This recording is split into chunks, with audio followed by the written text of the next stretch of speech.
Hello प्यारे बच्चों, मेरे चैनल में आप सभी का बहुत बहुत स्वागत है।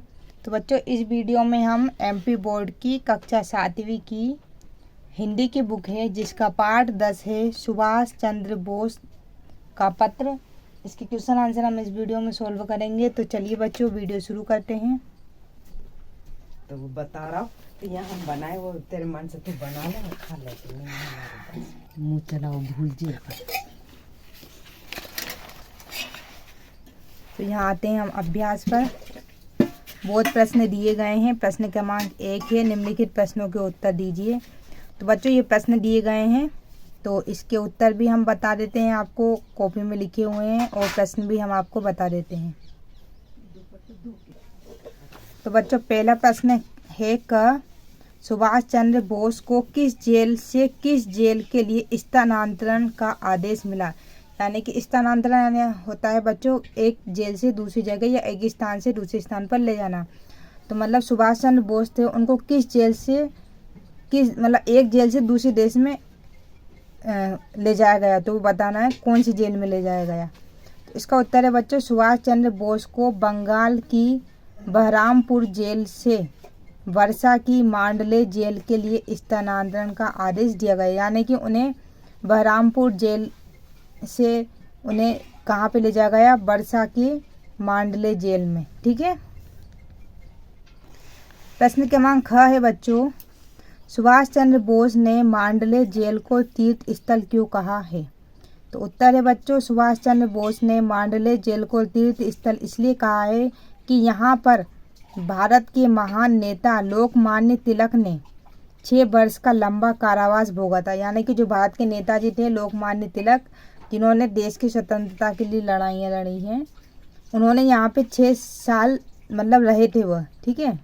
और गीता रहस्य जैसे महान भाष्य की रचना की, और उन्होंने वहीं पर रहकर गीता रहस्य जैसे महान भाष्य की रचना की। ग नंबर पे है, मांडले जेल में लोकमान्य तिलक के साथ कैसा व्यवहार किया जाता था। तो इसका उत्तर है बच्चों, मांडले जेल में लोकमान्य तिलक के साथ अंग्रेजी शासन का व्यवहार अच्छा नहीं कहा जा सकता। यानी कि जो अंग्रेज लोग थे वह उनसे अच्छा व्यवहार नहीं करते थे। वहाँ उन्हें अनेक प्रकार से शारीरिक और मानसिक यातनाओं से गुजरना पड़ता था। उन्हें किसी अन्य बंदी से भी नहीं मिलने जुलने दिया जाता था। यानी कि उन्हें किसी और अगर वहाँ पे जो बंदी रह रहे हैं उनसे भी मिलने जुलने नहीं दिया जाता था। उन तक कोई अखबार भी नहीं पहुँचने दिया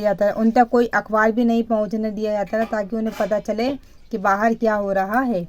उन्हें मधुमेह की बीमारी हो गई थी, और उन्हें क्या हो गई थी, मधुमेह, जिसे आजकल बच्चों शुगर की बीमारी बोलते हैं, वह उनको हो गई थी। किसमें, जेल में।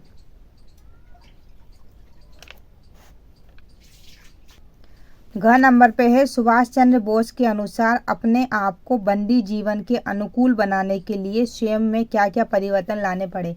अब उन्होंने क्या किया, जो सुभाष चंद्र बोस थे वो जेल में रहना चाहते थे, उनको उसके अनुकूल बनना था उनको। तो उन्होंने क्या क्या परिवर्तन किए। सुभाष चंद्र बोस के अनुसार बंदी जीवन सामाजिक जीवन से विभिन्न प्रकार का होता है। यानी कि जैसे हम समाज में रहते हैं उस जीवन से जो जेल का जीवन होता है ना, वो बिल्कुल अलग होता है। यहाँ व्यक्ति को स्वयं को बंदी जीवन के अनुकूल बदलना होता है। यहाँ पे व्यक्ति को अपने आप को, उनकी जो आदतें होती हैं वह सब यहाँ पे बदलनी पड़ती हैं। उन्हें दंड संहिता का पालन करना होता है, कठोर नियंत्रण में रहना होता है, अपनी आत्मा को अनेक कष्टों में रखना होता है, दूसरों से मिलने जुलने की भी यहाँ स्वतंत्रता नहीं रहती, न अखबार पढ़ने को, न मनोरंजन यानी कि यहाँ न टीवी मोबाइल कुछ भी नहीं होता है जिससे वो अपना मनोरंजन कर सकें। यहाँ संतावना देने वाला भी कोई नहीं मिलता है। संतावना जानते हो बच्चों, जैसे कि अगर हमें कोई दुख होता है तो जो लोग आते हैं ना, हमको ऐसे बोलते हैं, हमें आपके दुख को सुनकर बहुत दुख हुआ, इस तरह से, तो उनको हम संतावना बोलते हैं। मतलब वहाँ पे कोई ऐसा व्यक्ति भी नहीं होता है जिसे वो अपना दुख बता सकें। यहाँ रहकर व्यक्ति पूर्णतः असामाजिक बन जाता है। उन्हें अपनी पिछली आदतें छोड़नी होती हैं, हमेशा स्वस्थ और चुस्त बना रहना होता है। तो इस तरह से उन्हें जेल में रहने के लिए इतने तरह के परिवर्तन करने पड़ते हैं। यह प्रश्न है, सुभाष चंद्र बोस ने लोकमान्य तिलक को विश्व के महापुरुष में प्रथम पंक्ति में स्थान मिलने की सिफारिश क्यों की? मतलब जो सुभाष चंद्र बोस थे उन्होंने बोला कि जो लोकमान्य तिलक हैं उनको विश्व के महापुरुषों की जो पंक्ति है उनमें उनको पहला नंबर का स्थान मिलना चाहिए। ऐसा क्यों उन्होंने सिफारिश की? तो इसका उत्तर है मांडले जेल में अनेक मानसिक और शारीरिक कष्ट सहन करके लोकमान्य तिलक ने गीता रहस्य जैसे महान भाष्य की रचना की। उन्होंने वो जेल में रहकर कौन सा ग्रंथ बना दिया? महान भाष्य। ठीक है, इसलिए सुभाष चंद्र बोस ने उन्हें विश्व के महापुरुषों में प्रथम पंक्ति में स्थान मिलने की सिफारिश की। तो बच्चों ये इसके यहाँ पे प्रश्न कंप्लीट हो गए हैं। अब चलिए अब हम आते हैं प्रश्न क्रमांक 2 पर। यहाँ दिया है सही विकल्प चुनकर रिक्त स्थान की पूर्ति कीजिए। तो यहाँ हमें रिक्त स्थान भरना है। लोकमान्य तिलक ने जेल में सुप्रसिद्ध, तो जो लोकमान्य किसकी, देखो बच्चों अपन ने अभी पढ़ा था किसकी की थी उन्होंने? गीता भाष्य। तो यहाँ पे इसमें आ जाएगा हमारा गीता भाष्य। तो ये आप भी भर लेना, गीता भाष्य ग्रंथ की रचना की। ठीक है, जेल में वह है, जेल में लोकमान्य तिलक अपना समय बिताते थे। कैसे अपना समय वह कैसे बिताते थे?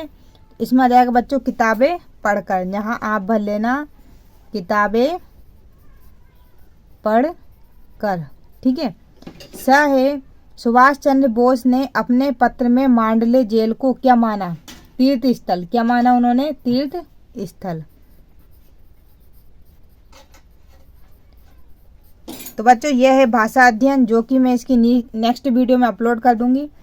तब तक यह वीडियो मैं यहीं समाप्त करती हूँ। वीडियो अगर थोड़ी सी भी अच्छी लगे लाइक जरूर करना। चैनल पर नए हैं तो प्लीज़ चैनल को सब्सक्राइब करना नहीं भूलना। मिलते हैं नेक्स्ट वीडियो में, तब तक के लिए धन्यवाद।